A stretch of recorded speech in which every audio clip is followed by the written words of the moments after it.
Howdy, this is Mackenzie Franklin from SideGame LLC here in Colorado Springs, Colorado. I'm joined by my co-host Corinn, the super blonde nerd, and we're here to talk about the games that we've been playing. Corinn, how are you today? Happy Thursday. Let's talk about some games. Happy Thursday to all the critters out there if you're going to watch Critical Role. But anyway, yeah, I'm doing good. How are you? I'm doing great. I'm excited to talk about a plethora of games. It looks like we have some overlap on some of the things that we'll be talking about today. And yeah, looking forward to hearing your thoughts on some games that I've also had a chance to play myself. So, Corinne, before we begin, though, and if you are new to the channel, please make sure that you're subscribed to SideGame LLC. It's the best way to help our channel grow. And also make sure that you've checked out Corinne over at Super Blonde Nerd. Corinne puts out a variety of content in regards to movies, music, artwork, as well as, of course, board games. And she just released a video recently where she went through some of her most favorite dice rolling games where you're grabbing gobs of dice and chucking them. Corinne, anything you're looking forward to putting out soon? Anything from that video you want to share here? Yes, I've already, thanks to anybody, I don't know if there's any crossover of our channels, but I always get really great comments on all of the board game videos for new recommendations of what games other people are playing and really like. So please keep those coming and recommend them to Mackenzie as well, because that is how we keep the library flowing and like figuring out all these new games that are coming out each year or that have been staples for a lot of people's board game collections. So it's been super awesome. So I really appreciate anyone who comments and gives me suggestions, because that is how I find new games. That's how I got some favorite games that even Mackenzie has recommended to me. So I absolutely agree with you. One of the things that I find most challenging myself is finding reviewers or people that I enjoy and match up with directly. And it's one of the biggest struggles I have is finding people that match with. So seeing as commenters will see my likes and dislikes, be able to make a recommendation based on the things that I'm actually saying, that I think is by far the most helpful from others. So whether it be a small game, large campaign games, please leave those recommendations down in the comments below. absolutely. Sweet. So that is Super Blonde Nerd as well as myself. Without further ado, let's get into the video with what we've been playing. So Corinne, what's the first game that you've been playing? So let's see, all three of these games were new to me. So these are like first time go round reactions to these games. So, but this is one I believe you have definitely recommended to me, Mackenzie as well has played, which was Marvel Dice Throne. Okay. So we played my brother-in-law. He had like the very nice like Marvel box set. It was like a specific number of Marvel characters that you can play and battle against. So I played the first time Miles Morales because I love Spider-Man and that's like my favorite Marvel character. And then the second go around, I played Captain Marvel. So I really enjoyed this type of gameplay. It was pretty simple to pick up, and it is both card drafting and rolling your dice to land attacks on your opponent, so your other Marvel characters that were there. So I didn't talk about that in my Fave Dice games, but that was just one that I was thinking about. But yeah, we got to play that, and I thought it was a really neat little game. I know that, isn't Dice Throne, they have like, is that the one that comes out with 2 characters per box to like? Ooh, that's a good question. So I believe there's a bunch of like these character packs. I know recently they released a Santa Claus versus Krampus expansion, and so that is the 2 matching characters. But yeah, I think that a lot of them come in those boxes, and then you have these larger battle boxes or battle chests that come with several characters, like the Marvel Dice Throne here. Yeah. So the Magic characters had the most complicated gameplay and features, which my husband was playing Doctor Strange. So it was things like that. And it's fun because you can at least play up to 4. And when you play 4 players, you can team up against the 2 other players as well. Or you can all do kind of like a free-for-all fight against each other.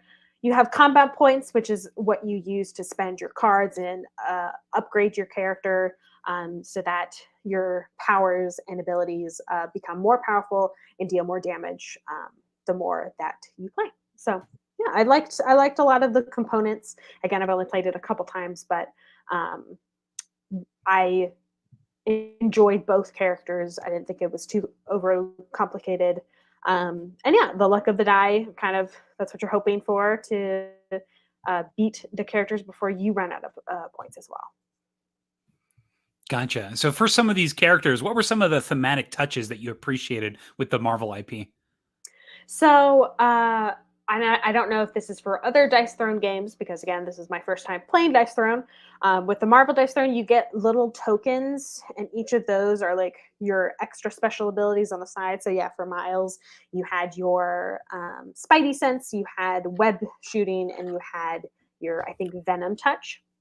And you can accumulate those as well as place them onto other characters, which makes them unable to defend or dodge your attack, which is very thematic in the sense that they can't move because they're webbed up.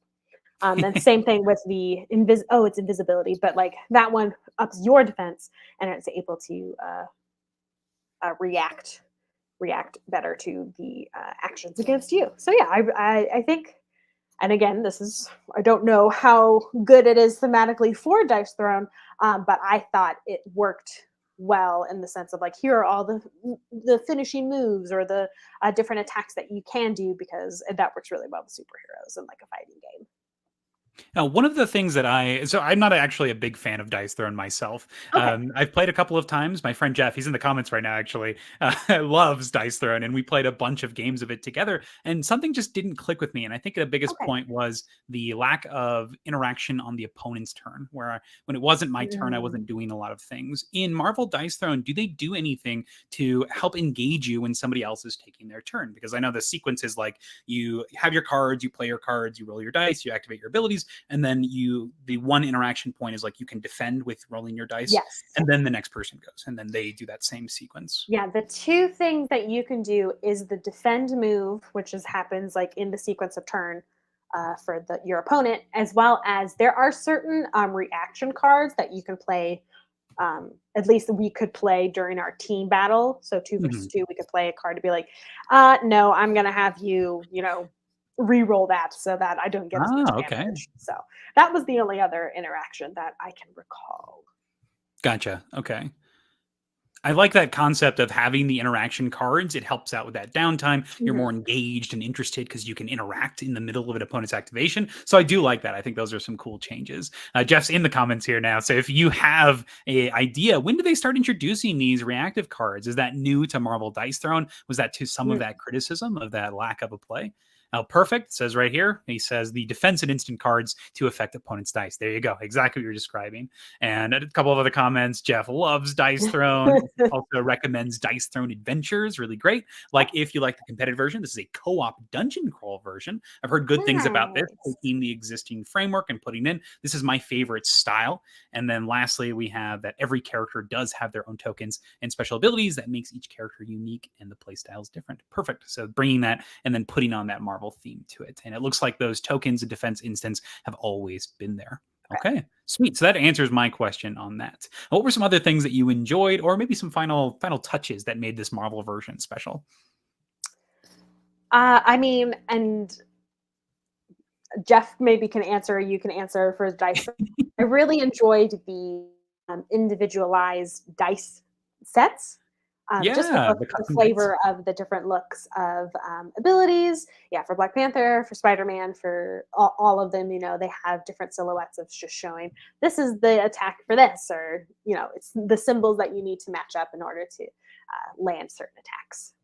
So I really like those. You just put out your video of your favorite dice rolling games. Where would this show up on that hierarchy? Is this one that you'll gravitate to a lot more? Is this one a system you'd want to invest in? Get all of the Marvel stuff, or go back and get some of the original stuff? Mm. I That's a good question. I think it would be based on, I think with my circle of people, I think it's a good investment. I mean, they've already have the Marvel dice games, so I don't have to invest in that. So I Playing think, smart. yeah.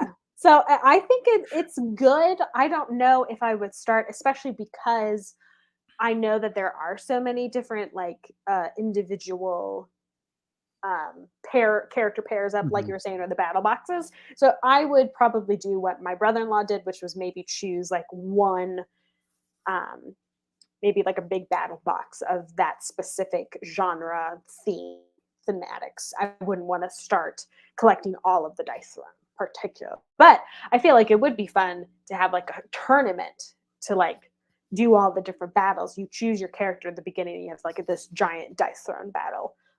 If all of the gameplay is like the exact same with all the different packs and boxes. So, oh yeah, that's I one wouldn't thing I say love so much about like Unmatched, of just that the mix and match of characters and how the matchups differ, and that's Unmatched. That's something the one I'm exciting. thinking. That's the one Mm. I'm thinking. Yeah, Mhm. because that's also dice rolling. Is No that right? dice in No Unmatched. It's dice. all Okay. card play. So you are using Mm, cards, and the interaction point is when you're attacking. Every time you attack, you put a card face down, and then your got opponent has options to defend that card. And so it's a it. lot of reading and bluffing and getting to know your opponent's cards, what they can do. And one of the most interesting parts is the exploration of it. When you get new characters, and you're like, I have no idea what's in this deck, and then you just get blown Yeah. out, and then you start learning. But the matches are so quick that it's like, I Okay. love how tense it is with the low health pool. I think that's what I'm thinking of when I'm thinking dice throne, because they are the ones that also have like 2 characters per box set. Is that Sometimes, yeah. unmatched? Usually it's like 2 to 4 characters. Okay. Okay. Mhm. Yeah. So. But Dice Throne is very much a real thing before Marvel. Dice Throne Oh has yeah. that similar concept of the Yahtzee with all the characters. Devin was on the channel recently from Devin Talks Tabletop, and this was one of his favorite games to play with his son, playing Dice Throne. Aw. And it was awesome because he talked about how you could just grab characters and just feel like you're that character because of how the theme overlaps. And even the more generic fantasy characters, like the Artificer was one of his favorites. They brought this cool thematic touch to a generally generic character. So I thought that was awesome. Nice. And it looks like we're even getting more Marvel stuff with X-Men Dice Throne Ooh, coming to Kickstarter next month. Awesome. So that's a Corinn, great now thing. that you've talked all of this, which Dice Throne set would you get if you were to get one? Just based on pure interest alone, without any research or anything like that. If they had one. No. I mean, anything fantasy is always super fun. Or maybe like, I don't, maybe it was like Unmatched, where it's like Sherlock Holmes versus, what would his like adversary be other than Moriarty? Mycroft? Yeah, something like that. So No, that wouldn't be adversaria. Maybe not. no, Moriarty would I'm make thinking more like sense. someone who would equal his like intelligence, like from a different franchise, though. King Solomon. Oh, he's so Ah, cool. no. I So think that'd be something like cool. that. Yeah. Oh, that makes me pretty excited. Like, what would that battle of wits look like? Or maybe like a Sun Tzu, Art of War. Oh, I yeah. think that'd be cool. Oh Mm-hmm. man. Oh, this makes me pretty excited. The next Unmatched set is actually going to be 2 different. I think there's samurai. One's a samurai and one's like a soldier or something. I'm not sure exactly, but that is what the next Unmatched set is, which is kind of exciting. Cool. Yeah, that's Excellent. awesome. Anything else on Dice Throne?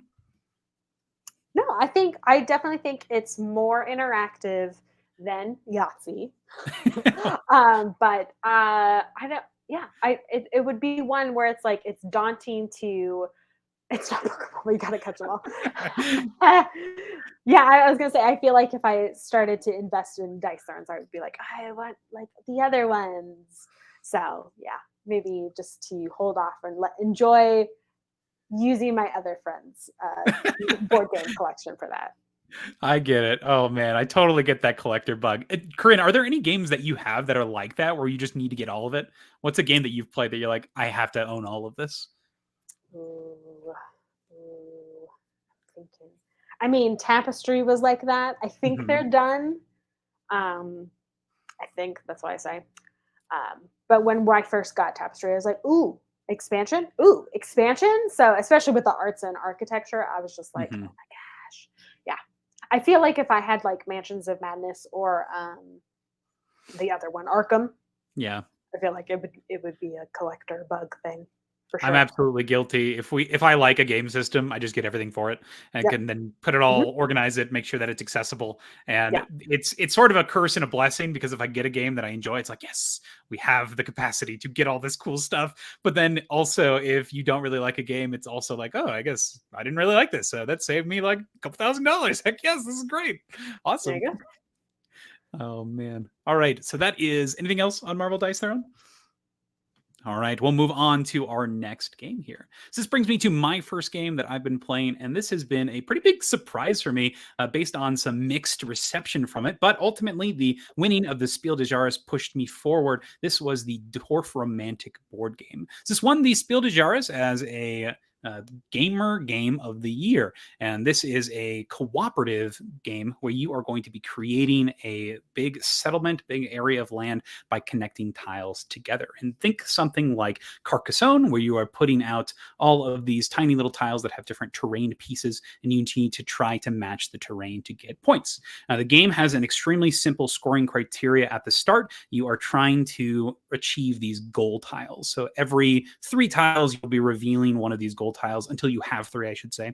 And then once you complete a goal tile, you'll draw a new one. So you cycle through them, and you're trying to combo your different tiles as much as you can in order to complete a goal, bring out a new one, because the more goal tiles that you can reveal, the more additional tiles you essentially get for your entire game experience. Now, these goal tiles are going to have different amounts of tiles that must be in a terrain to actually score it. And then if you're able to satisfy that condition, whether it be retroactively or as soon as you place the tile, then you can score that little victory point marker, and then you place it to the side. So I love this simple concept at the beginning where it's just, what's your goal? Try to get the most points, and you're doing so by trying to complete these tiles. And I love that every single decision that you're making matters for the entire experience of the game. Each thing you're playing, you want to make sure connects to one of these goal tiles or can lead you in the future to one of these goal tiles. And when you're placing, there are 2 more spatial considerations to factor in. The first are the railroads, where they have to remain connected, because unlike the other terrains, you can mix and match them as you want, but the railroads must always be connected to another railroad if they are connecting. And the same thing with the streams. And you also get extra points at the end based on your longest railroad and your longest stream. So when you're placing these out, you are thinking about the goal tiles, you're thinking about the end game scoring for the railroads and the streams, and then ultimately how you're going to combine these multiple areas into one. And then the cherry on top of this is there's this simple framework here, but it's capped with a campaign system that is just implemented from the beginning. Every time you finish, based on how well you do in the game, you will mark off little victory point checks, and based on how well you did. And this will unlock additional content for future gameplay sessions. And this content is in the form of more scoring opportunities and things that open up the game system a bit more, things that care more about adjacencies, things that give you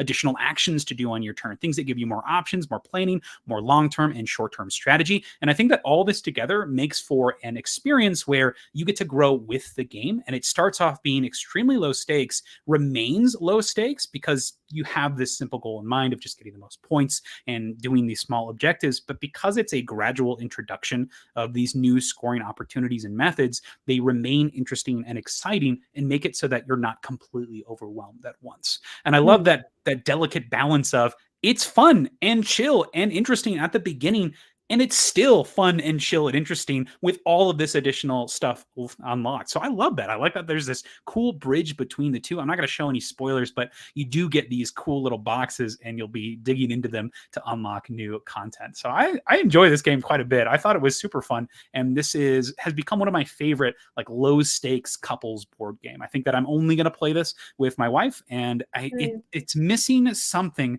in the solo mode, because I do like the cooperation and the communication between the other player at the table here. Have you heard of this? Have you played the video game that it's based off of? What's your relationship with these tile laying style games, Corinn? I do like tile laying style games. I didn't even know this was is the video game also called Dorfromantik? Yes. Yes. Okay.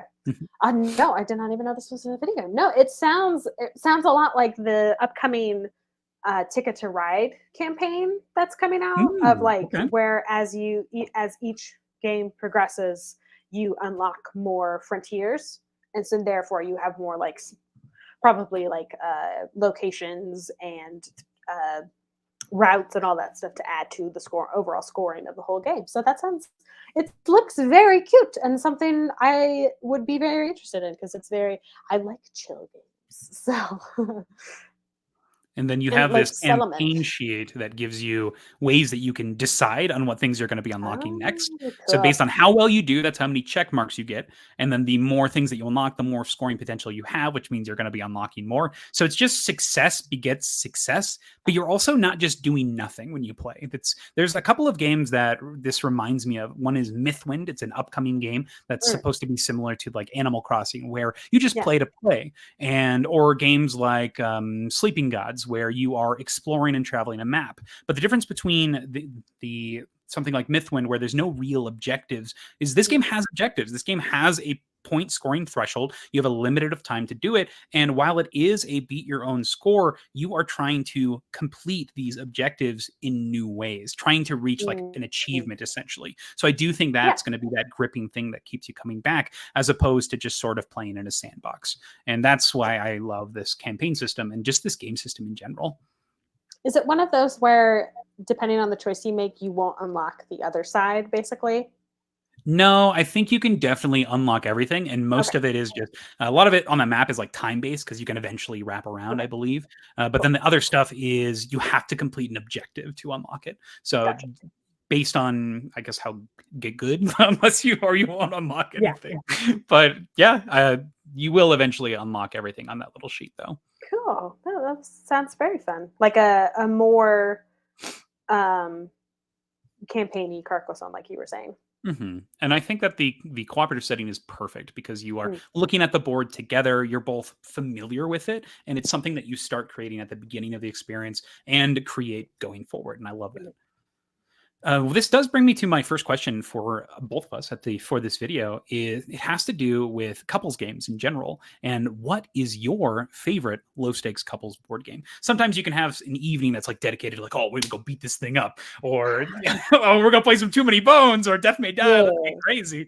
But then there are games like Dorfromantik where I got like 40 minutes. I got half an hour. Let's get something to eat. Let's put some chill music on and let's just lay some tiles. What comes to your mind when you think of a low stakes couple board game that you enjoy playing? We got Patchwork. That Oh, one's a perfect. really cute one, and that's like a quick one we can do, as well as uh, That's Pretty Clever. That one, that's more The competitive. gift Same that thing with keeps like on Caper giving. Europe. Huh? The gift that keeps on giving. The gift that keeps on giving. I tell you what, yeah. And like Caper Europe, that's a fun Mhm. one too. More like competitive. Now that I'm thinking about it, I don't know. I mean, we definitely have co-op games, but we don't have like a ton of them. We have a lot more like competitive, like versus each other. But they're still pretty fun as well. Like Race to the Galaxy, I would almost say it's not like. I mean, it's low stakes in the sense of it's just you versus uh, the other player. So Yeah. that's nice. But yeah, it's I like that one too because that was a nice chill game. It takes a while, so And I can see like games that start off super complicated becoming chill games just because of how yes, frequently you've played them. And I can yeah, see that being the case for Race for the Galaxy. I mhm, know there are some people that I play with that it's never to play with them, but there are other people I play with where it takes me 20 minutes to knock a game out. So it just depends on, I guess, the person you're playing with, but for still a sure. fun time for sure. Yes, especially when it's like for Race for the Galaxy. That was one my husband really wanted to teach Mhm. me, and so once we like now that I've gotten it, and it's a favorite of ours because he loves it so much, and now I know how to play it, and I'm like, okay, I can like destroy your galaxy or whatever. That's awesome. One that we've been loving even more recently, we've been getting back into it, is Micro Macro Crime City. This is a Where's Waldo meets crime solving game, and this also Oh, feeds cute. that category for me where we come home and it's busy, been a huge long day, but this is Mhm. a great game to just pull out and play a case for 15 minutes, 20 minutes. Put out a map, listen to music, put some Sherlock Holmes music in the background, and look on this giant map and just progressively go through the different content. We're almost done with the second box and then about to start on Full House here in a second. But I love this one. I think that Micro Macro Crime City is one of the best crime solving games out there, and I love the way that it gives these questions to prompt further exploration into whatever scenario you're in. So it's definitely scripted. Like you're going find that objective to find that one, but the way that it's like piece fed to you keeps you Mhm. engaged and keeps the tempo of your experience going and makes it that almost a cozier crime solving experience instead of one that's like, oh God, let's get out the internet. Let's figure out how to solve this case. Like, oh God, what did Sherlock say? Oh. Yes. Yeah. All right, so those are my favorite and Corinn's favorites. Low stakes, couple board games. If you're watching now, let us know down in the comments and we'll make sure to feature them here. Or if you're watching later, let us know in the comments down below and we'll make sure to comment down there as well. But that is my first game that I've been playing, and that is Dorfromantik, the board game. Corinn, what do you got next? What is the next game that you've been playing? All right. Starry Night Sky. I don't know if you've heard of this one. I've never heard of this.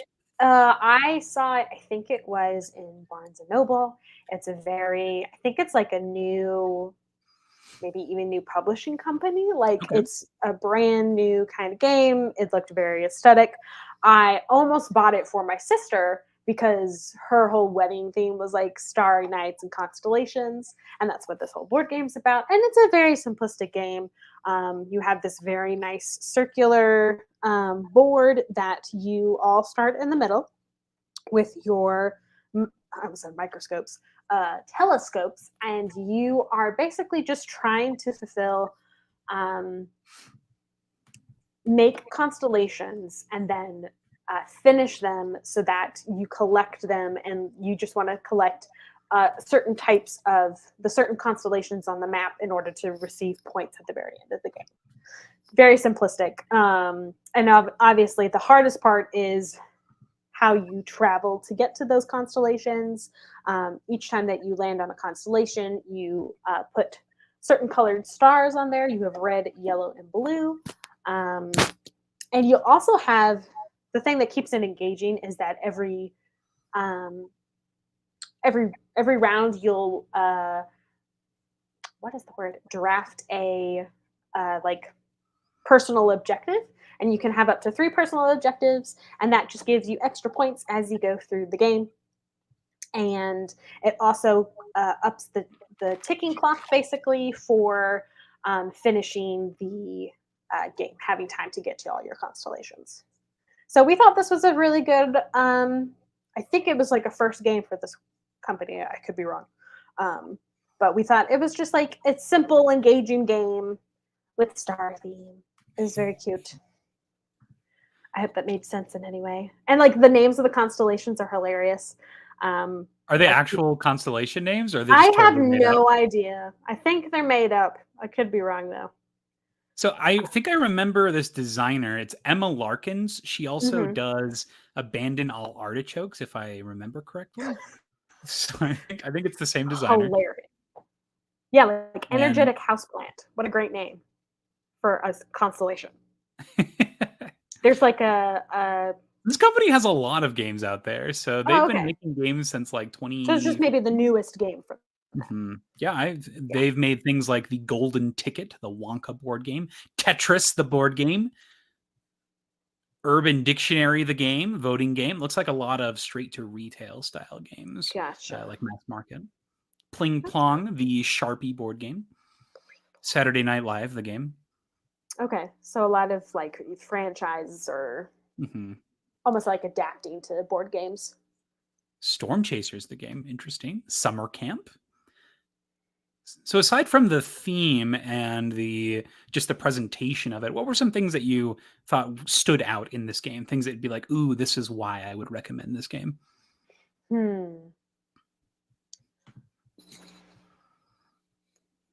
I mean, honestly, a lot of it is aesthetics. It's beautiful. It looks great. Who I am. Did you ever have any trouble like reading the board or being able to follow along because of the art? It looks like there's a lot going on. Did you ever get lost in it? No. It was more I would say probably the easiest thing that could have been missed is the pathways to the constellations. Okay. Because I was like tracking, and I was like, okay, I need to do this space to this space to this space to get to the constellation, and realize that on the board there are only certain pathways that match up to certain constellations. So I was like, I can't go that way, so I have to like go around. So I would say that was the most confusing / like hard to read, but everything else seemed very straightforward in the sense of like, this is your turn, this is what you can do on your turn. And then keep accumulating your points through like smaller objectives. It was I don't know, and again, I've only played like a couple rounds of this. I would be interested to hear anyone else who's played if you ever got all three of your like secret objective cards, which is like the get the constellations. You can go for up to 3 like individual pairs of constellations, because I didn't get any pairs of constellations. Because usually, you know, they're on the opposite sides of the board, and how the timer runs out, you usually don't have the opportunity to get there. Just as the way that it was when I played it. So I'd be interested to know, like, just because I was inexperienced, that you can get to all your constellations. Like if it's an objective that's too difficult, basically. Gotcha. The way that they made it. Which I don't think that they did. I mean, it seemed very straightforward, and I just didn't. Like I said, I got turned around because I was like, oh, I thought I could go this way. So I spent like 3 turns going this way, and then realized I can't get to the constellation that way. But I think everything else seemed very straightforward in the sense of the rules and the placement of the stars and colors and all that stuff. Because you have to match the color stars too. That's good. I love it when games like they bridge that gap of beautiful artwork, but also usable components. It's the worst when games are cluttering, almost like falling over themselves with trying to put too much artwork in things. There's a game called Feudum that has amazing artwork. It's this artwork that looks like somebody put Adventure Time in the Midwest, which is crazy cool. But it obscures the board in a way that makes it a little harder to see some of the things. It makes it a bit daunting for people to get into and be able to actually see what's going on. Gotcha. Yeah. So I'm glad that's not the case here. That's good. Yeah. Anything else on Starry Night Sky? It was very affordable for a board game. How much? How much is affordable? Like 30? Okay. Maybe 25? Okay. Most board games are like 40. So is it worth the price tag? Would you buy this one again? Would I buy it? That's a good question. I mean, I almost did buy it. I think I would wait for a sale. Oh! Yeah.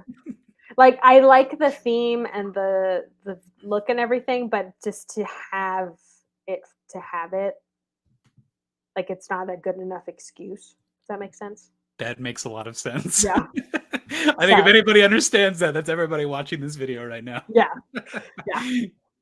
So a good game. Not you know, putting down the developers or anything, but it's just like, yeah, I've all the games that I'm like going for right now, like, you know, big board game collectors and all that stuff. It's just like, that maybe like and that's why I was like, oh, more for my sister, because like stars and everything was like it was more sentimental and better for that sense.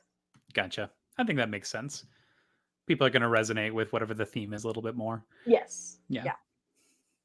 All right. So that's it for Starry Night Sky. All right, let's go ahead and move on to my next game. The second game that I got to play, luckily, my friend Dan was up for trying. I've been playing a lot of Star Wars Rebellion with him, and so I wanted to dive into this gigantic game in a different universe, different IP. This is War of the Ring.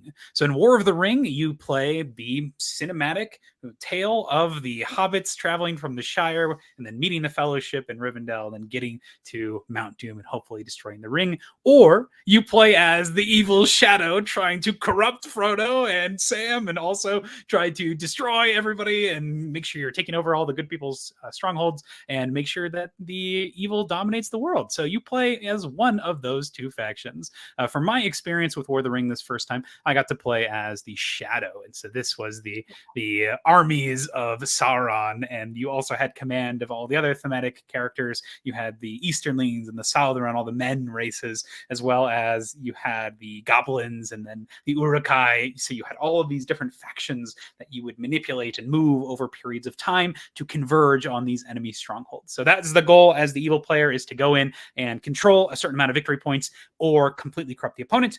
Or if you are the good player, your goal is to get a certain amount of victory points as well, but it's much harder for you to do that, and or complete the quest of destroying the ring. So you have this timer that is the ring track, and then you're using dice actions to manipulate either your units, make movements on the board, as well as make progress towards those two different areas. So this game itself, I came in super high on War of the Ring. I was ready for this. Super high on Star Wars Rebellion, because I was like, yes, give me all of this goodness. I'm ready. Let's play. And Dan learned the rules. I learned the rules beforehand, so we knew what we were getting into. There's a lot of things I like about this game, and I'm extremely happy because it's getting re-implemented as Dune War for Arrakis.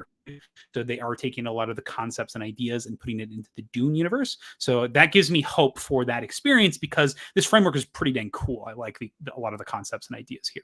So the things that I like about this game. Now, first off, the dice in this system. I'm trying to get a good picture of it for you.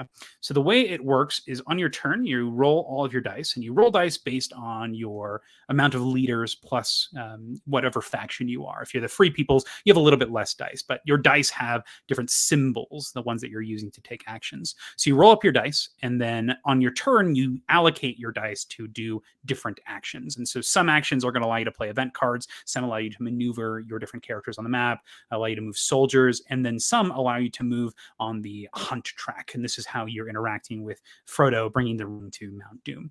One of the mechanisms that's included is you also have the ability to be watching for the ring if you're the evil player. So you can commit dice to this area, and every time the enemy interacts with moving the ring, then they can potentially get caught based on how many dice that you've committed to this area. And so you get to roll dice based on the difference, plus how often they've done it. If they keep on interacting with it, it's just going to get easier for you to potentially find out where the ring is. So I like that concept of that push and pull. One thing I didn't like about this dice mechanism was that if you did roll an eyeball, there was no mitigation on the eyeball. So you could have a turn where if you were the evil player and you rolled eyeballs, you just throw them all into this area where you couldn't actually activate them for anything, but your opponent just could choose to not engage with that this round, and then you lost a bunch of your dice. It didn't happen very often, but on the turns that it did, it felt like I wasn't doing as much as I'd like to, and a lot of my agency was taken away. And that's, of course, going to be a thing when it comes to games with heavy dice rolling in general, but it felt particularly gross when the other player could just choose, yeah, okay, I just won't do that thing, and you've wasted half your round's actions, and that's not great. The other thing I enjoyed about this game are the event cards. So when you are moving around to the different battles, you've got these gigantic armies of characters, and these characters are going to sometimes be headed by a leader of some sort, whether it be the Free Peoples with their riders, or you have the Nazgul with their dragons that play as the leaders for the evil characters. And then you're also able to commit combat cards into the different fights. At the start of each round, you draw event cards from each deck. There are other ways that you can draw them through your dice. And so you can fill up your hand to some of your actions to give you more tricks in battle. I love that concept where you are giving up actions in order to improve your other actions. And it's a bit of a surprise because your opponent's not really sure what sort of things that you're holding back and keeping secret. So when battle happens, everybody is allowed to commit a single card to these combats, and it's going to have some drastic effect. It could increase the ratio that you would hit on. Normally you hit on like a 5 or 6, but maybe you hit on 3, 4, 5, 6, which is crazy. So you're bumping up those odds dramatically. Maybe you're getting extra effects based on the units that you've paired. Maybe you're hurting your opponents, and some are going to be more situational,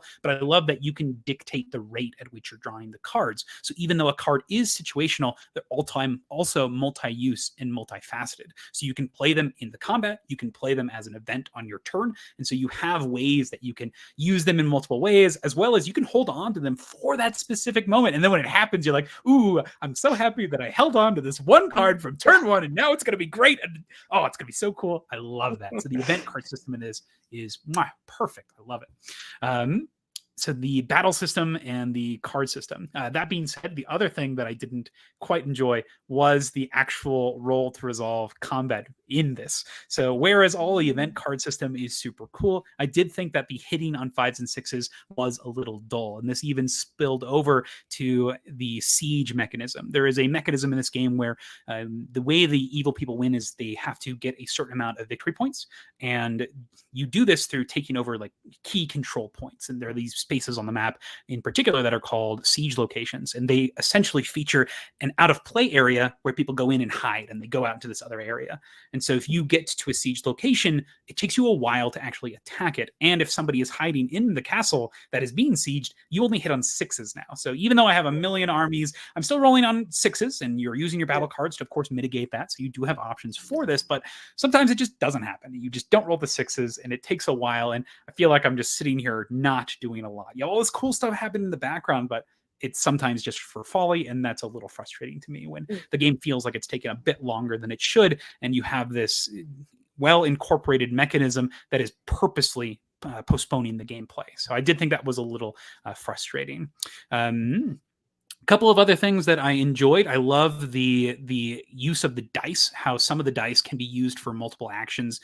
For example, if I want to move my armies around the map, there's a specific die that does it extremely efficiently, or there's a die that does it at a worse rate. And so you can decide to commit your dice to these different facets at different rates based on the objectives that you're personally pursuing. And I love that so much because you really have a lot of say, even though these dice are randomly rolling for your actions.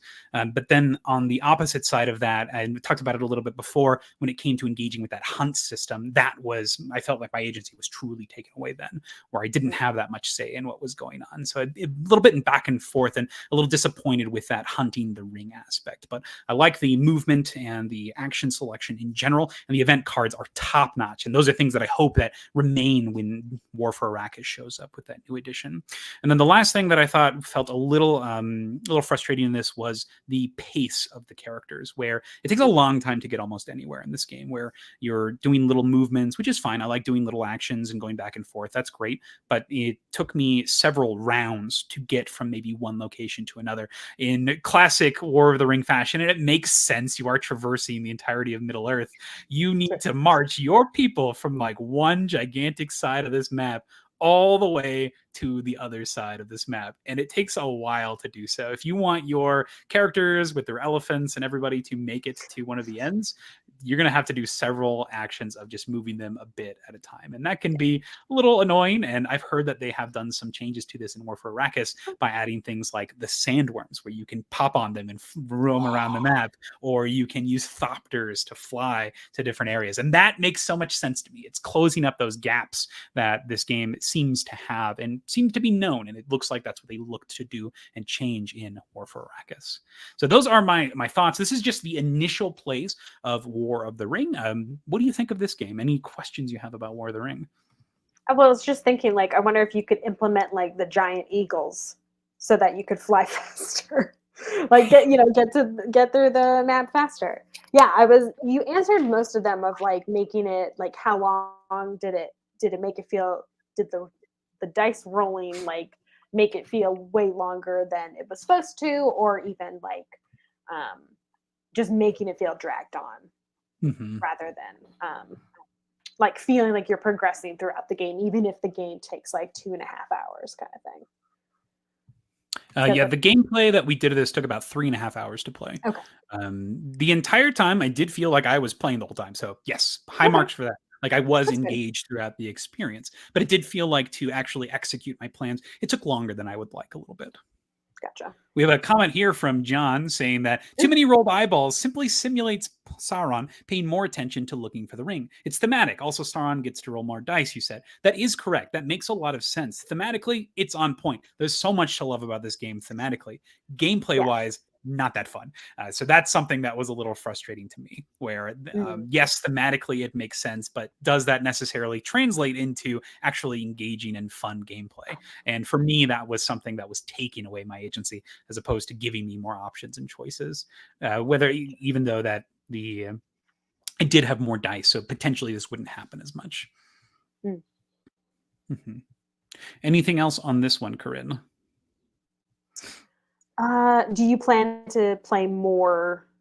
Like, is the whole game in like covers all 3 movies basically? Like for the gameplay, like you're going from Hobbiton to Mordor.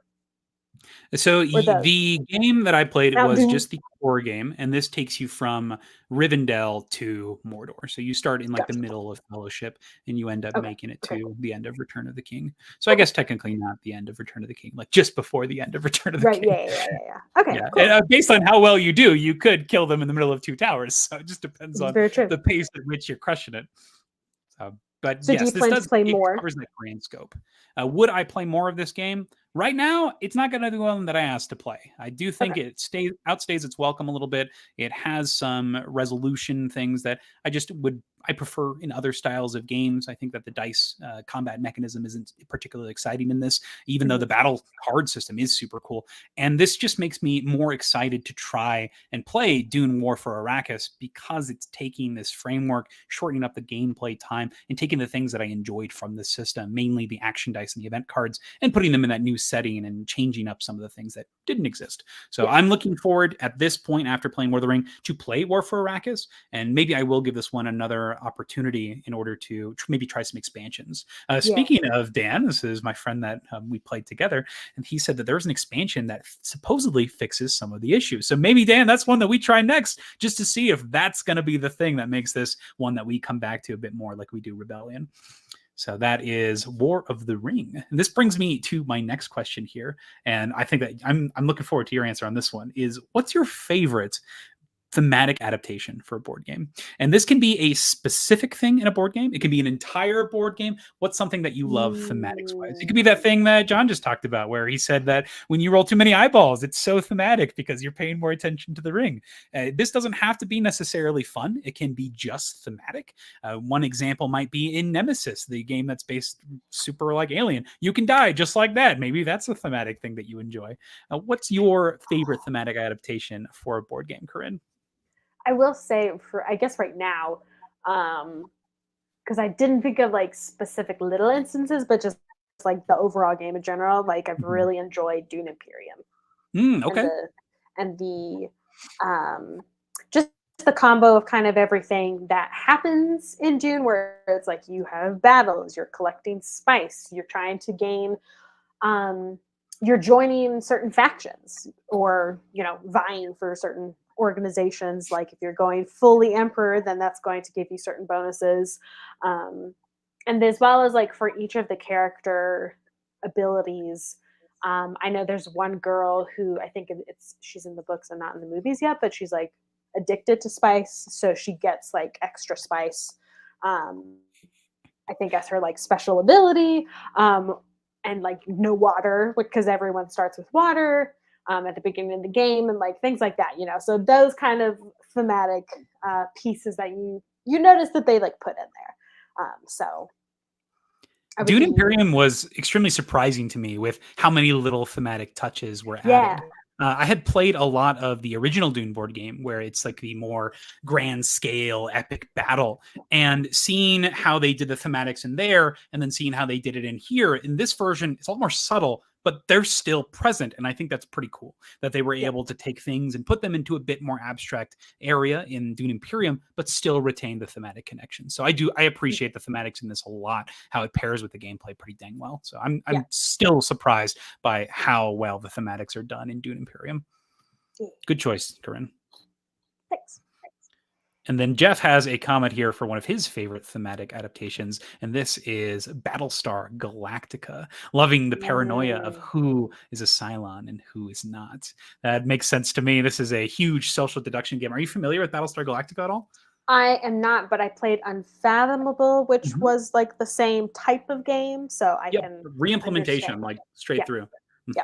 So and I very much enjoyed Unfathomable, which worked very well with the Lovecraft kind of idea. So perfect.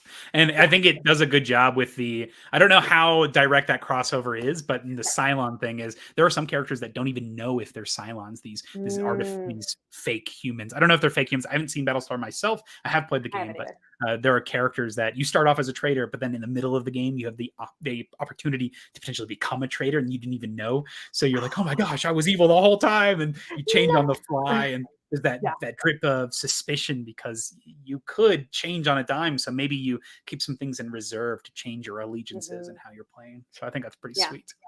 Yeah, that's a good one. And then John says in K2, your climber can just die just like that when an acclimatization drops to less than 1. That's the way it happens in mountaineering. Oh my gosh. I don't know if you know this, but my dad is he's been doing a lot of mountaineering this past summer. Oh, that's so cool. Been doing so many crazy climbs in Colorado. And he brings this game K2, which is about mountain climbing, when he goes on these treks, and he'll do it with people. And it's so cool, the thematics between this and what he's actually doing in practice.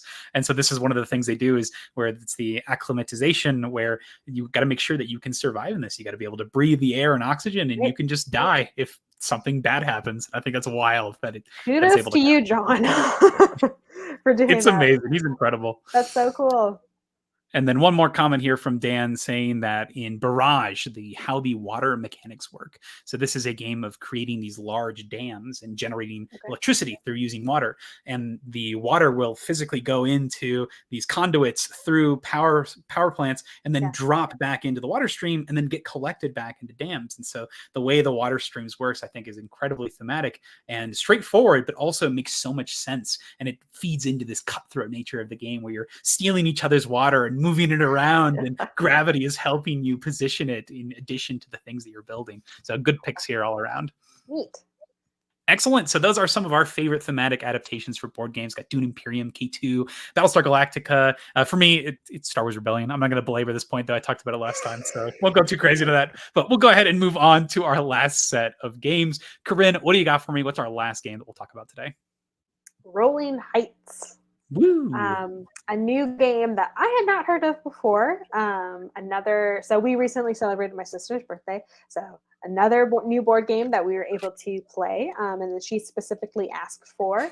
And it was super fun. It's a grid-like developing city game, basically. So you'll have different types of tiles that you are placing down.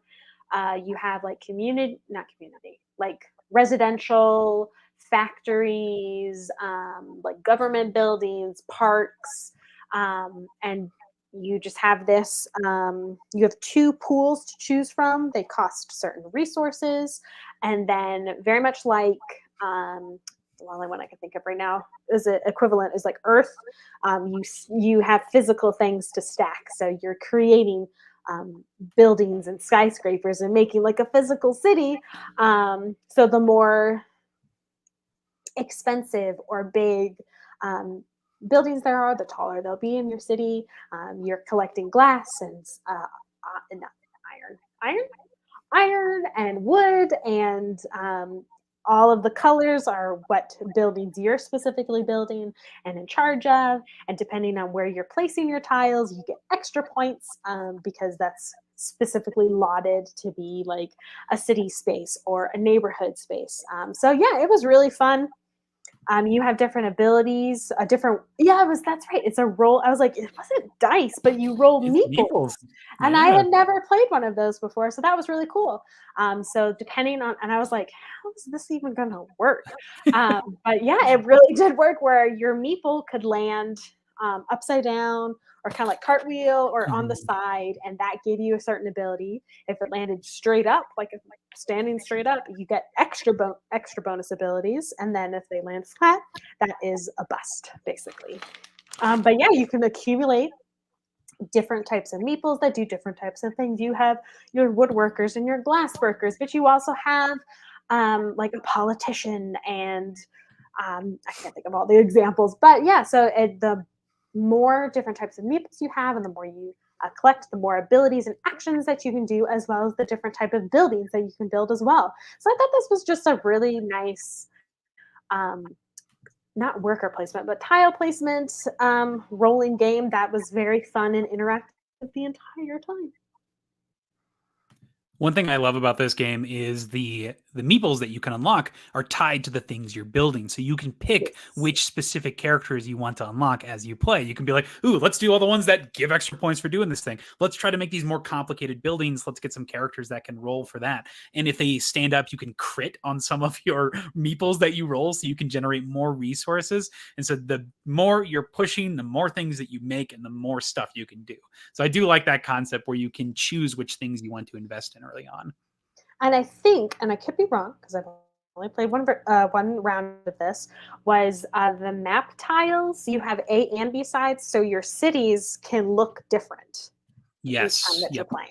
So it's a little bit. It's got a variation. cool modular board layout, and I like that you'll have a different layout, and this is going to affect how you're placing tiles. And some of the spaces will have specific bonuses on them, different resources that you get for building in certain ways, and so your city has points you're racing to build towards, which is going to affect how the whole game plays out, which I think is pretty sweet.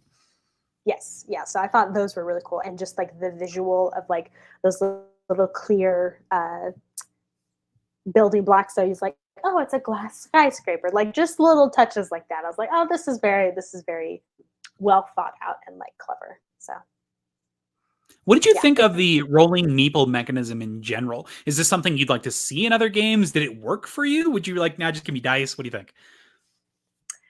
I don't think I was like, oh, I want only rolling meeples for the rest of my life. my I God. I definitely thought it was interesting because again, like when we first started, I was like, how is this gonna work? But it did actually work out, and you got variation of how like your meeples turned out. So I did think in this like thematically, I think it really worked because you are trying to get all these different types of workers in order to create a civilization and like city. So I thought that was very creative. I think I would have been just as fine with dice. But I thought it was a very clever, like thematic way to do it. I have not, like I said, I haven't played any other types of meeple rolling games. So yeah, this is the first I've seen of something like this. I know there's another one that's like in a jungle that has a similar concept of rolling your meeples. But I will say, when you get a meeple to stand up and you roll it, it feels pretty good because you're like, wow, that's impossible. Like, that shouldn't have happened. Like, wow, you stood up perfectly. Okay, it feels incredible because you're like, impossible. I can't believe this happened. It definitely has a little bit more satisfaction than like just rolling all the things that you want, like with a simple 6-sided die. I will say How do you roll your meeples? What do you do? Like, because it's one of those things where it's like, if I throw them a certain way, I'm trying to Jumanji this thing where if I throw them, how do they fall? It's one of those things. It was the feeling. I couldn't show it to you. I'd have to just feel it and do it. I tried to be as like indiscriminate as possible. Just roll them like I would roll dice. Right. I didn't want any of that nonsense happening. Yeah. But overall, super fun game. The one thing that I wish that the rolling meeples had was there was no cap. I know why they did it so that people don't have like a million actions, but you were like limited to like 10 meeples you can roll around. Yes. But I would love if you could do more because you do bust. Like there's a thing, if you roll too many, you bust. So I think that maybe allowing you to push and do the crazy plays, like that would sound fun to me because you invested in this thing. It feels a shame that I don't get to do this thing that I invested in. It feels like my choices are petering off afterwards. But you can only have so many people at your disposal. I guess. Pass up the pigs, yes. There you go. Rolling meeples reminds me of Pass the Pigs. Ah, that's right. I have not played this game, but I've seen the back of the box and like the results on how the pigs fall. Is it the same feeling where you're like, you get the pig in a certain direction, you're like, the dream? It's insane. Yeah, it's crazy. Because there's like, you get in trouble if the pigs touch, but they have like scenarios where it's like, if the pig lands on top of the other pig, that's like negative 50 points or something. Like it's ridiculous that they even have to put that in like the directions. That's how it can, because it's actual little pigs that you're rolling. That's adorable. Pablo also says missed opportunity for those building caps to have cool designs. That would make sense. Maybe like a corporate logo or something, your character. Yeah, I would agree with you. They are pretty bright, which I appreciate, while still being small. So you can still see them from a distance, which I think is nice. Yeah. Anything else on Rolling Heights, Corinn? I don't think so. I feel like we covered most of the things. Yeah, I think so. Is this one that you're looking forward to playing again? What sort of strategy would you go into it next time with? I think I would try more. I was really honing in on the simple buildings at the beginning, but I wasn't getting a whole lot of different types of meeples, which I think kind of set me back while everyone else was progressing. So I think I definitely would try to get more meeples earlier on. That makes sense. One of those things of like balancing the early engine building with late game planning. So that makes sense. And these games, it's sort of the first time you play, you're like, next time for sure. I'll remember to do that. Exactly. Yep. We got a comment from Dan saying, and Pass the Pigs, they have fun names for them. Like two standing up was getting an oinker. Oh, man. Yeah. But if we learn anything from this video today, it's don't let the pigs touch. Cracks me up. Excellent. So that was Corinn's third game. That was Rolling Heights. This brings me to my last game of today. This is a game that I was pretty surprised with and I had a good time with. And I also was pretty terrified to play with. I don't know if I hid that well, but my friend Jeff and I played this in a big smattering of game sessions. And this game is called The Hunger. Now, The Hunger is, despite that it sounds like maybe a food eating contest, this is the hunger from something like a vampire. So this is a vampire deck building game where you are going to be going through a town, coming down from your castle and going into a city and eating a bunch of people, getting points that way. And then now that you're full, you got to trudge back up to your castle and then rest before the sun comes up. So hopefully before you burn.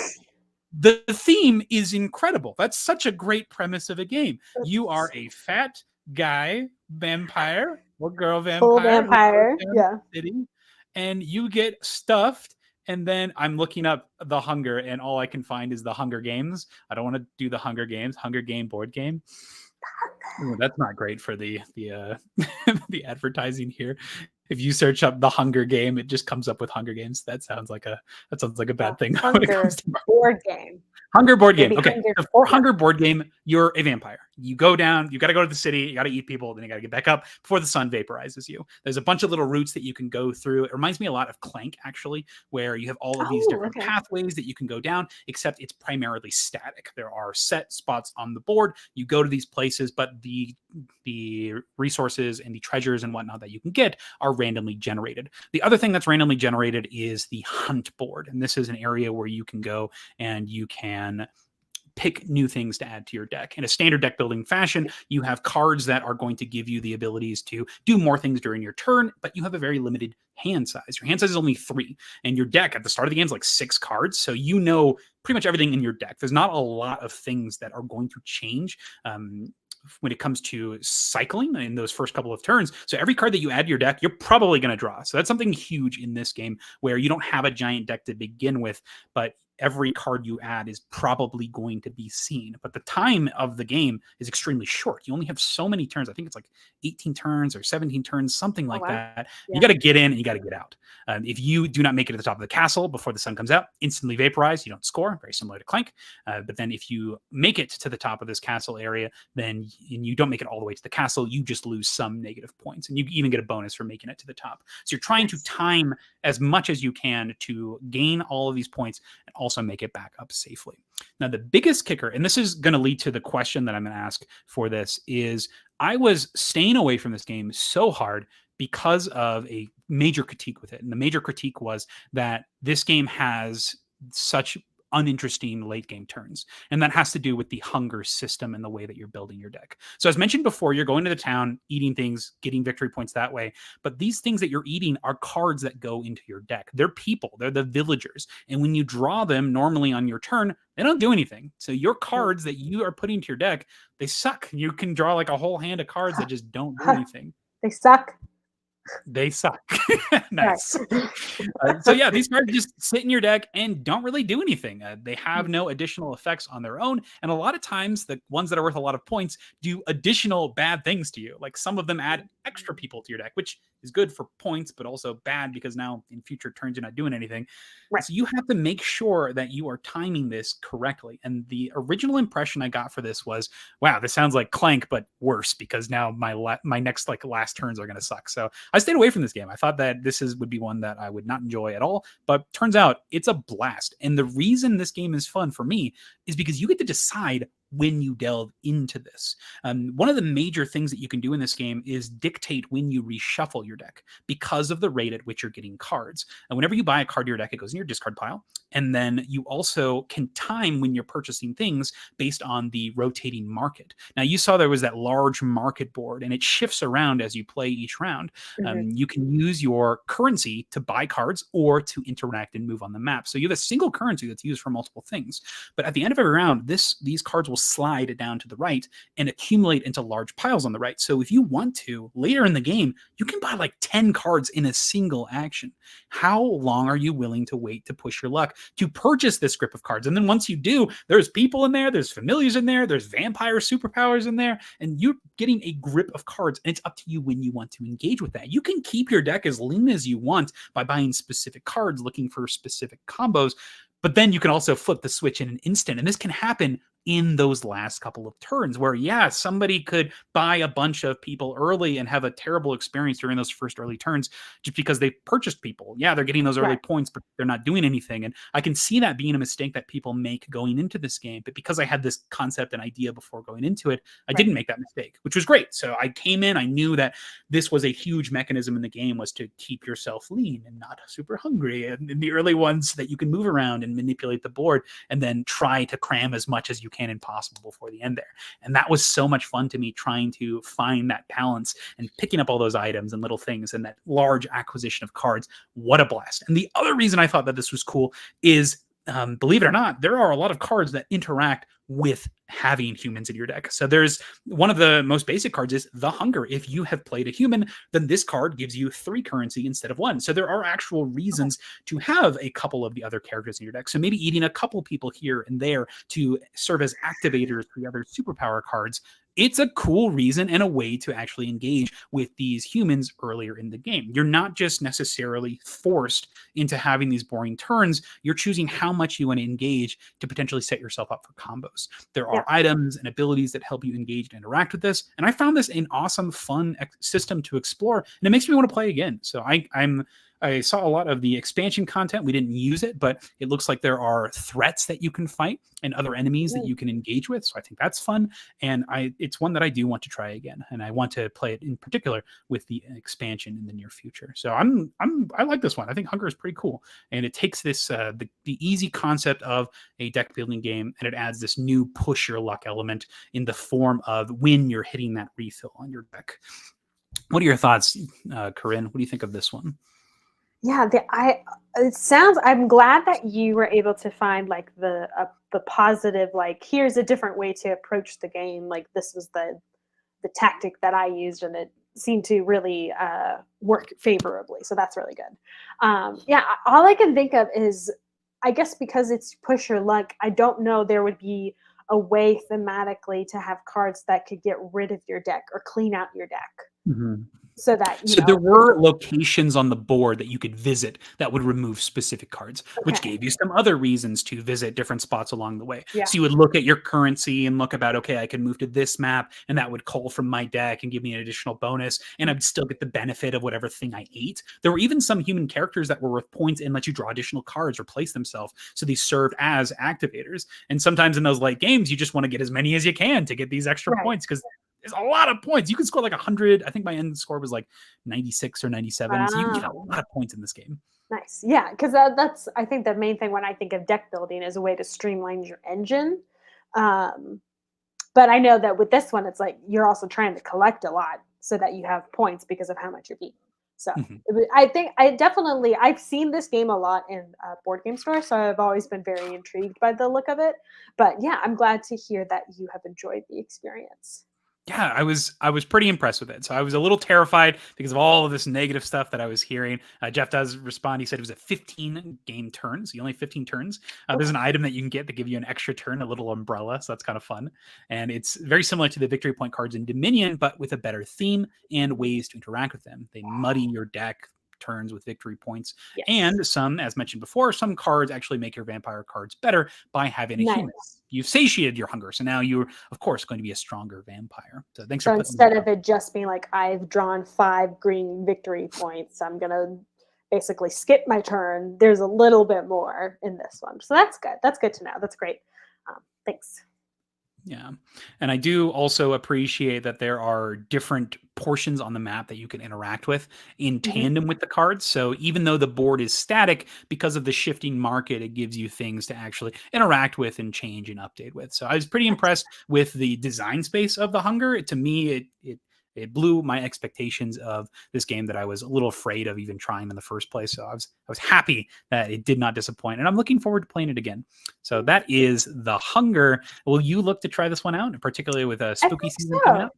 I was just gonna say this sounds like a good new spooky game to try. Sorry, there's a gnat trying to eat me. So had a good time it with sounds this. like yeah.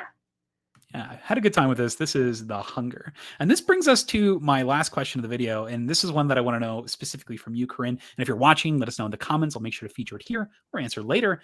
Is which board games reviews have been keeping you away from it? Has there been a board game that's come out that you're like, oh, that looks so good, but then you hear all this stuff and you're like, oh, this game sucks. Like, this game sounds awful. Like, oh, this game is the worst game I've ever played. And you're like, but how? It looks so good. And we talked about this earlier with, I don't really have at least any reviewers that I 100% agree with. So it's hard for me to get exactly the gauge on what is something that I am going to enjoy and love. What do you think? Is there a game that follows in this category for you? I don't have one specifically right now because a lot of the game recommendations I get from people who like watch my videos or you who have already experienced that game. So a lot of the times, if it's something that people are like, yeah, I didn't really enjoy, I'd be like, oh, okay, I won't go into it. But no, I don't have like a specific one right now that I'm looking forward to. Gotcha. Okay. No worries. Like, and there's games I'm looking forward to. Sorry, there's not one that I'm like, oh, no, it's not received. You're like staying away from in particular. Gotcha. For me, one of the games that follows in this category is Beast. So I've had a lot of mixed experiences with hidden movement games.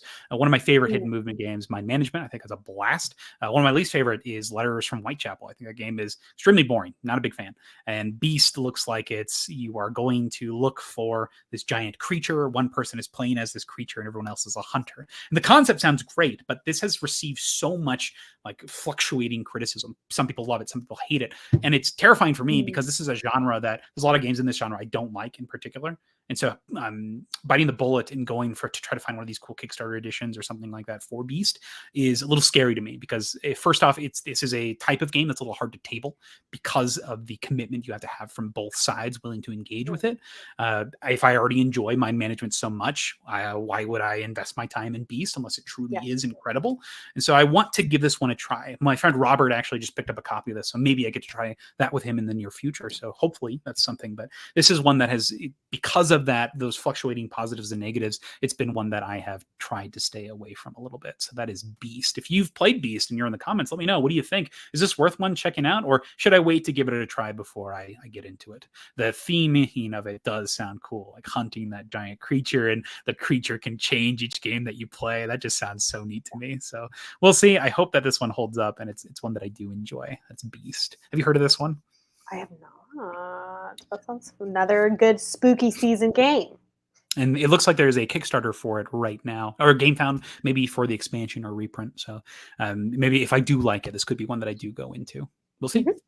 Hopefully it's good. That is Beast. And then let's go back to our comments here. We've got Jeff saying Tobago looks good, but it isn't a game, just an activity. Have you ever played Tobago? I just played Tobago, like Toki. Yeah. Yeah, I enjoyed it. I thought it was okay. Here we are, fluctuating opinions already. I don't know who to trust anymore. It is a short game, and I thought it was very like simple and quick. It's just an activity. I don't know how to feel about that. Like, I'm trying to think of like, how is it like activity versus a game? I mean, it is very simple, straightforward. It's one of the most straightforward games I've ever played. But I bought it also because of aesthetics. So it is pretty, and I have to agree, it does look great. Tobago is this game. It's a very quick, like collecting, trying to collect it. I wouldn't say it's like extremely competitive, like in the sense of like there's not much you can do to thwart your adversaries. Like all you're doing is basically trying to place your worker in front of the other, or place your person in front of the other, like basically getting the first choice to go to the next place that you're trying to go to. So, but I enjoyed it. So I don't agree with you, Jeff. And that's okay to not agree. It is. And Jeff, I think you've played this game, so you have played it despite the criticism. You are the criticism. We have Pablo42 says Tiger and Dragon. Some reviews say it feels like it plays itself, and winning automatically by having certain tile is kind of a turnoff. Some rave about it though. I've never heard of this Tiger and Dragon. So interesting. This is one that I've completely missed. Tiger and Dragon. Interesting. Have you heard of this game? 2021 game. I did not realize that Antoine Baza has designed Tobago. Go figure. How about that? Same designer as Seven Wonders. Go figure. So let's look at Tiger and Dragon here. The artwork is cool. Yeah. Looks like it's an abstract game of some sort, but based on your tiles, the game plays itself. That's unfortunate. Yeah, that is interesting. But it does look cool. Tiger and Dragon looks like it's honestly it looks a little bit like Mahjong. That's neat. Mm-hmm. Look at these. Ooh, I like this. That looks cool. Oh man, that's unfortunate that it is bad. Oh no. See now, based on your statement, Pablo, I'm terrified to play this game. Gosh dang it. But it is always one of those, man. You have to try it before, or you can't knock it before you try it kind of thing. It's true. Like with Jeff, if he's played Tobago and he was like, it's more of an activity than a game, that's how he felt it because he played the game. Yep. And that's the hard part is we have to figure out what things we're willing to invest in, who we're willing to trust. It's such a hard one. And I think John puts it well here. Good lesson here. Take game critiques with a grain of salt because you won't know until we actually play it ourselves. So we got to have that firsthand experience for sure. And that's why we ask for comments as well, because someone might be like, oh, I didn't have a great experience. But then like Mackenzie, you were like, okay, I've heard all of these bad experiences for the hunger. And so I'm going to try to attack it from a different viewpoint or strategy. And it worked out great for you. So it's just these experiences, things. And that's why we want open conversations. Mm-hmm. Agreed. And sometimes this can even be included in the rule book. I remember last year I played Paint the Roses, and it was one of my least favorite experiences from last year. This is like a deduction game where you're trying to put these garden tiles out on the board. And the designer said that there were some things that I should have done during my plays, and they were omitted from the rule book. And I think that just getting those conversations out there is huge, because then people can know about it, and then their first experience is going to be something positive as opposed to a negative experience. So I think it's huge. So definitely let us know in the comments any games that you think fall into this category, any games we need to check out that maybe we aren't hearing good things from, and maybe you had a positive experience with it. Let us know. It'd be something we'd love to check out in the future. Underrated. Absolutely. So that's the what we've been playing section. Now we move on to all of the games that we've played. We're going to start off with you, Corinn. Corinn, let's hear the whole list. What are all the games that you've played this last couple of weeks? Marvel Dice Throne, Take 5, Trash, Starry Night Sky, Seven Wonders, The Mind, Sushi Roll, Obscurio, Trekking Through History, Rolling Heights, Rat-a-Tat-Cat, Pass the Pigs, Chameleon, Utter Nonsense, and Nerds. Fantastic. What were some of the favorite experiences that you had from these last couple of weeks? Trekking Through History. We played another round of that, and it's just one of those simple games. It's very quick. We played it within 30 minutes probably, but it's a very simple one. Like we had played it, it's probably been like over 6 months, like we hadn't played it with our friends, and we're like, yeah, let's just reiterate it really quick. And they're like, oh yeah, I remember this. And it was very quick to pick up. So that one's just a really simple game. And I love the artwork and like the simplistic like set collecting and all that stuff. It's just very gratifying. So I really enjoyed that one. Rolling Heights. I really, really enjoyed that first gameplay, and I definitely want to go back and try it again and roll more meeples and try the not better strategy, but the balance of the strategy. So I'm excited to play Rolling Heights again, and glad that we have that in our combined board game collection. And upstate, usually do 3.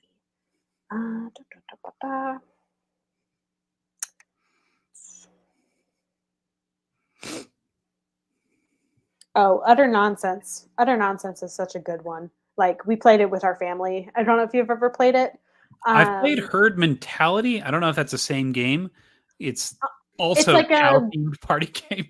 yeah, it's just like a apples to apples. Like you have someone plays the judge per round, and then everyone else. So for utter nonsense, it's like you get a bunch of silly quotes, and then Okay. you do it in an accent or Okay. dialect or whatever. So it's Nice. very very silly, and it's this one always gets laughs because usually no one's great at it, but it's still really fun to play. So I've always enjoyed that one. So that's a really good like family or friends game that you don't mind making a fool out of yourself, basically. Nice. These games are either incredibly awesome or completely flat in Oh my experience. Like if the writing is great in the game, then these can be some of the best experiences you've had. I played Someone Has Died recently, and that was so much fun. yeah. The writing was on point. It was perfect. It was one of the best RPG experiences I played, which is crazy because it's like a small box mass market game. Awesome. The writing is so good. And this one, I think it looks like there's the rating doesn't look great, but you had a great time with it. So I imagine that people can take this and have an amazing time with it. So would you say the writing is good? Does it have prompts that are going to keep you excited?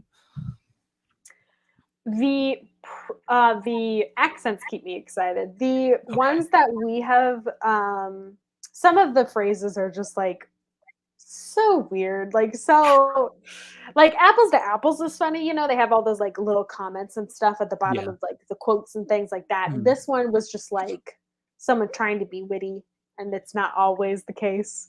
So Oh no. it's more like that, where it's just more fun to see people do the accents and stuff. So I can understand why it's not I think it is perfect right in that 5 mark where it's like it's a hit or miss for people. I think That makes I sense to me. definitely agree with that. My negative, um, the mind was really hard. What? I don't You know don't if like you've the played mind? that. I No, have I played the do, mind. My but wife like and the I way that crush the mind. We are legends at the mind. My mom likes the mind, and we crush at the mind. We have nice. we have beaten that game so many times that we play like the ultimate extreme mode now. Oh, it's so Oh man, yeah, it could have been our group. It could have been because this is the first time they've played. I don't fun. know, but we did not. We were not doing well. We were not vibing. We were not one mind.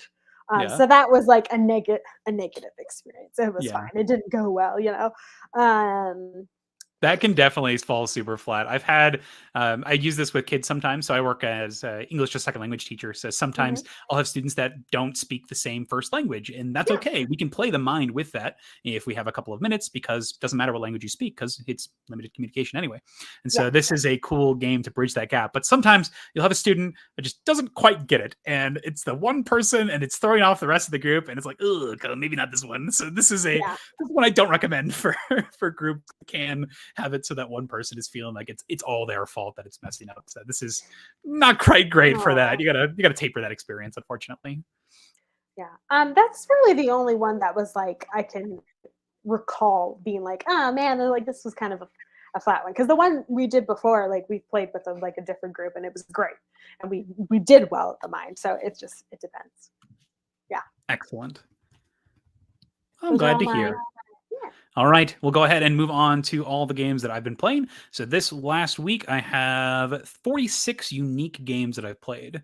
Here we go. We got Cthulhu, Death May Die, Marvel Champions, Ninja Master, Viking See-Saw, Age of Innovation, Expeditions, Mosaic, Super Slopes, Cockroach Poker, Star Wars Rebellion, Micro Macro, Crime City, Sales, Spyfall, Vagrantsong, Tobago, Sequoia, Mountain Goats, Hallertau, SpaceHulk, Death Angel, Arkham Horror, the card game, Dorfromantik, Frostpunk, the board game, Massive Darkness 2, Hellscape, Harry Potter Codenames, Raw, Coconuts, Dune Imperium, Great Western Trail, New Zealand, Barrage, Glory to Rome, War of the Ring, Too Many Bones, Cosmoctopus, Bullet Heart, Burn Cycle, Skulls of Sedlick, Blood on the Clock Tower, Twice as Clever, Mythic Mischief, Anomia, For Sale, The Wolves, The Hunger, Hoplomachus Remastered, Hostage Negotiator, and Lands of Galzier. So for my top 3, one that I have talked to death, it feels like at this point, Star Wars Rebellion. Still having so much fun with that game. Oh my gosh, I just want to play more.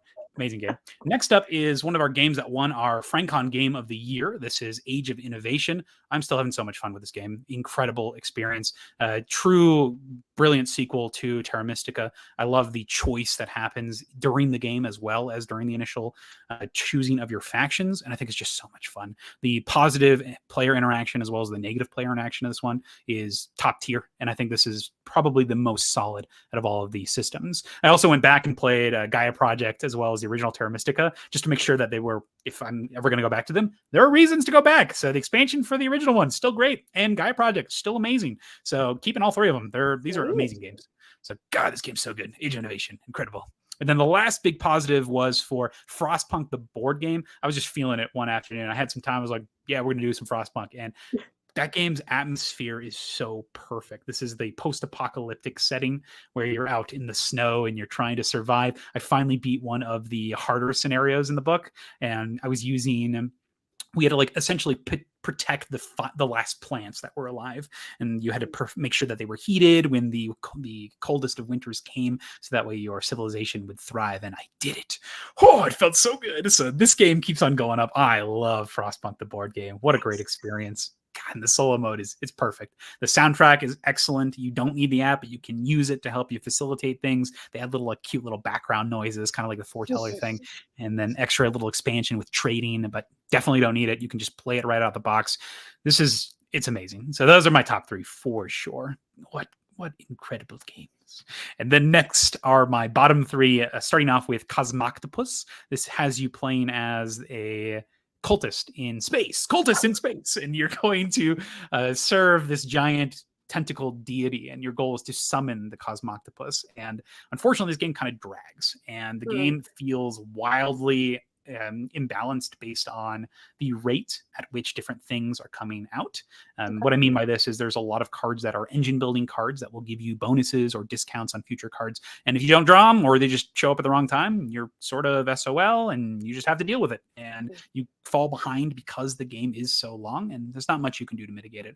And I didn't think it was super interesting or compelling, and the abilities weren't that exciting or varied. It's overstayed its welcome, just not that interesting. I do think that the theme is banging, though. I think it's so fun. This concept of worshiping this giant octopus deity. There's little there's these little tentacle tokens that you actually will create the octopus around, and it looks hilarious when it's completed. The presentation and the thematics, I had fun playing this game just because of the people I was with, but I don't think the game is particularly strong, unfortunately. So that's Cosmoctopus. The other bottom one was Tobago. Tobago I thought was just okay. Luckily, a lot of these games that I played weren't straight out bad, but I think Tobago is just okay. It's a deduction game where the group as a table is coming up with where these specific points on a map are. It reminded me of a more I guess it's competitive. Cryptid's also competitive. It reminded me a lot of Cryptid, but with map and a lot more fiddliness during the experience. So it was just okay to me. It's not something that I would return back to, and not my favorite in that. And then the last one that have unfortunately a negative experience with is Burn Cycle. I'm in the middle of playing some Burn Cycle. The new content just came in, and these last two plays I've had just have felt overly complicated and not that much fun, which has been pretty frustrating. Like, it makes me just want to go back and play Assassin's Creed.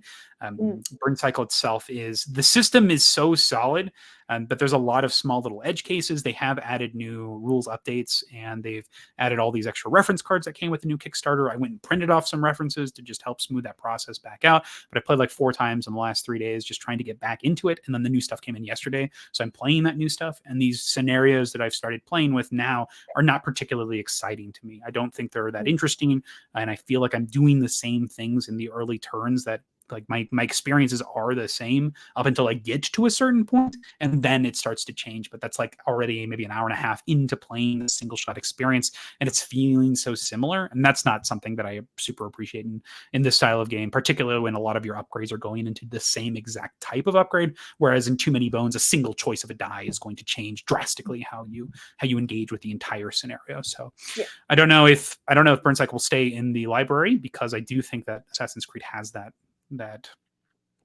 stealth system done down so well, and with all the excitement of the different items, the mission itself, the things that you're changing, but just it's also super simple, and you get that feeling of getting in, causing havoc, and then rushing out. I think Assassin's Creed does it brilliantly, and I don't know if Burn Cycle, despite it's beautiful, Burn Cycle is gorgeous, the pieces are amazing, but it feels so similar, and it's just it's much longer and a little bit more repetitive, unfortunately. So that's my other bottom there. That's Burn Cycle. Unfortunate. Any of those games you played? Right? Yeah. So good. So I'm going to give it a couple more tries. Maybe it was just these scenarios, and then I'll make my decision then. No, the Terra Mystica Gaia Project Age of Innovation. I was like, renovation is not it. Innovation. That's what you're doing. You're terraforming, so that makes sense. Yeah, all of those have been on my list for a long time, so start there. Get it.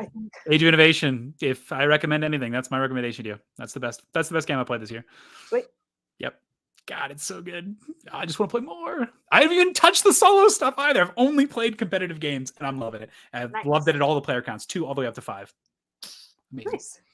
Whew, so strong. All right, that brings us to our last section. We talked about all these games that we've been playing. Now, what are we excited for? Corinn, what are some upcoming games that you're looking forward to in the near future? The spooky games. What spooky games in particular? I shared a picture with you earlier about. I was gonna say the one that you shared with me about it was in an expansion for the Night Cage. So excited! Yeah. That's a really good spooky game. Another tile placement game. Trying to make your way through an ever-changing labyrinth before you get taken in by the darkness or what's lurking. So that's a really good one. I like your synopsis. Thanks. Nice. What the nope, Expeditions already came out. I feel like there's another new game that's coming, and I can't think of what it is. I know that there is. I follow Sandara Tang, who's the artist for Flamecraft, and she's been working with. I don't know if it's the same people who do Flamecraft, but she's working on a new.